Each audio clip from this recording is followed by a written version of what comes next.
বসে আলু ছিল, হঠাৎ করে দেখতে পেলো মাইকু দিয়ে তার ভাই এসেছে। মাইকু থেকে নামলো, বোন দেখে উঠে দাঁড়ালো, স্বামীকে বলল শুনছো?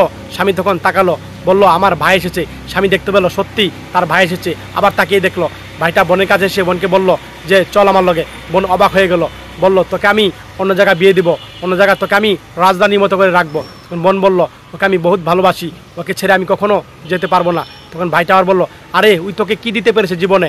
আর এদিকে ভাই শুনছে সুখ শান্তি তোকে কিছু দিতে পারবে না।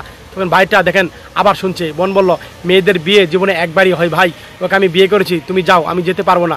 তখন ভাইটা বলল আচ্ছা ঠিক আছে তাহলে তুই থাক, আমি চলে গেলাম। এই কথা চলে গেল। আর বোনটি দেখেন দৌড়ে স্বামীর বুকে জড়িয়ে দিল। পরের দিন স্বামী কাজ করছে বালির, দেখেন এই বল মাথায় নিল, আর এদিকে বউ তার পাথরের কাজ করছে। স্বামী এদিকে বালি ফেলালো আর বউ পাথরটা এদিকে গুছিয়ে রাখলো। দেখেন 3 বছর পর বউ ঘুম থেকে উঠেছে, স্বামী বউকে জুতা পরিয়ে দিল। বউ বললো কি করছো? ও বলল তোমার ভাই বলেছে তোমাকে আমি কি রাজধানী করে রাখতে পারবো না, তার জন্য রাজধানী করে রাখলাম, এইভাবে বলছে। বউটি শুনে খুশি হলো। এই ভিডিওটা দেখে যদি আপনাদের মন ভরে যায় ভাই শেয়ার করে দিয়েন, বেশি বেশি করে শেয়ার করে সকল ভাই বন্ধুকে দেখা সুযোগ করে দিবেন। সবাই